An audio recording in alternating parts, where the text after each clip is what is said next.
drive ni nak balik Bangi dari Masjid Tanah.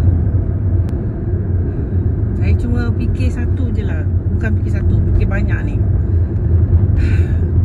Tengah duk fikir ni, macam mana boleh jadi Malaysia ni ada label halal pada daging frozen, rupanya daging tu tak halal.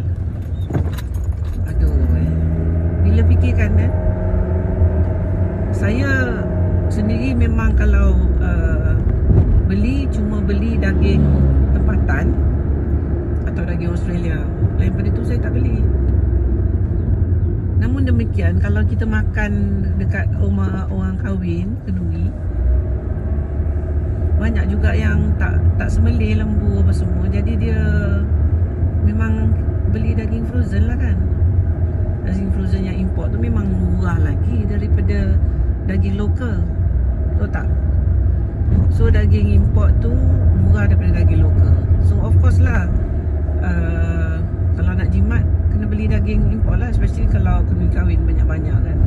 Macam mana nak, kalau mampu tak apa, tak mampu kalau daging import lah. Lagi satu yang banyak yang daging import ni adalah macam pengusaha yang buat burger, hotdog, sausage.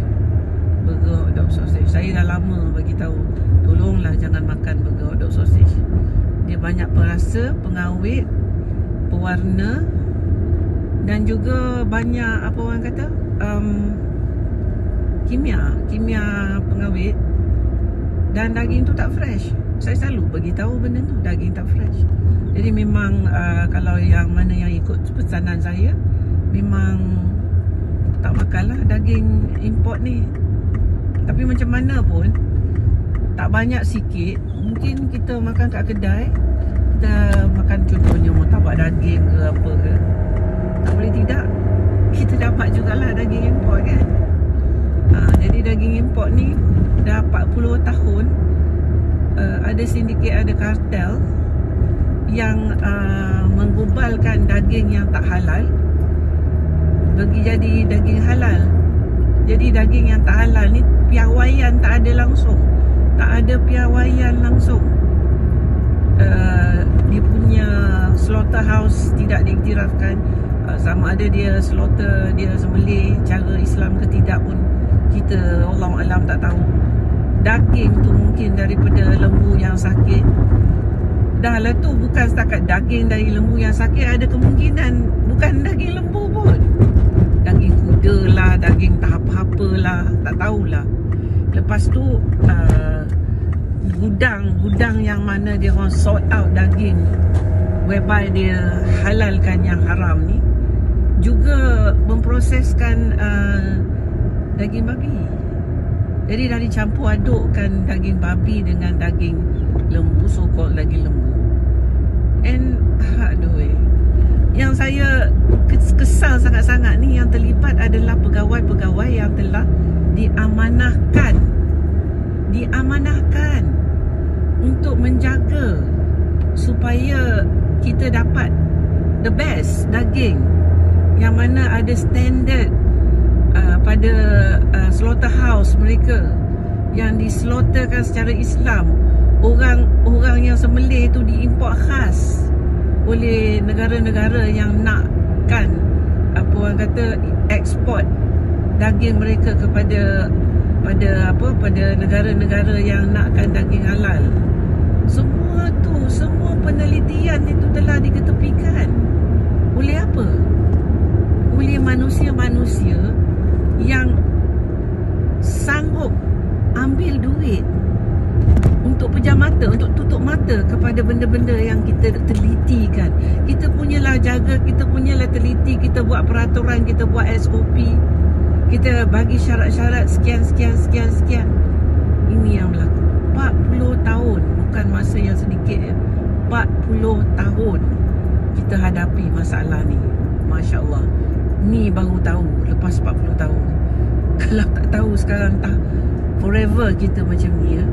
Dan kalau kita fikirkan, ini baru tentang daging, apatah lagi tentang benda-benda lain tu, dengan kita punya makanan-makanan yang banyak sangat pencemaran itu ini dan sebagainya.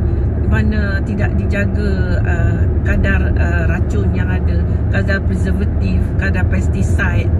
Banyak lagi ya, banyak lagi. Kalau ini boleh berlaku kepada daging, ini boleh berlaku kepada semua makanan kita. Dah sampailah masanya kita teliti, kita pantau sendiri apa yang kita makan. Sayur yang kita makan, ikan yang kita makan, ayam yang kita makan, daging yang kita makan. Let's take things into our own hands. Jom kita lah sendiri yang pantau apa yang kita makan. Jom kita yang cari sendiri apa orang kata sumber-sumber yang baik. Biar kita hentikan dari mengambil apa ni makanan-makanan daripada sumber-sumber yang kita susah nak apa orang kata buktikan kesahihan apa yang kita makan tu halal dan taib atau tidak. Ni yang saya duk fikir sekarang ni. Banyak benda ya kita kena faham bahawa kita tak boleh nak bergantung kepada authorities ya, kepada pihak-pihak yang berkuasa, pihak-pihak yang bertanggungjawab yang tidak sebenarnya bertanggungjawab. Dan ini adalah this is a result of apa orang kata rasuah yang berleluasa dekat negara kita ini, sampai kita telah diindekskan sebagai negara yang yang korup, yang tinggi, tahap tinggi, top 5 atau top 3, saya pun tak tahulah. Top 5 atau top 3. Malu tau, malu dan sangat-sangat malu. Bererti bahawa nama je kita ni negara yang majoriti Muslim. Tetapi inilah hakikatnya. Dulu kita gelakkan Indonesia kononnya korup, tetapi sekarang Malaysia dah overtake dah ya. Bukan setakat orang kata pegawai-pegawai kecil, pegawai besar, pegawai atas pun termasuk dalam label ni. Menteri, ya Allah, punyalah banyak menteri yang kita tahu secara terang-terang mereka korup. Ya Allah, ya Rabbi, ya Tuhanku, mengucap panjanglah. Selamatkanlah negaraku ini, ya Allah.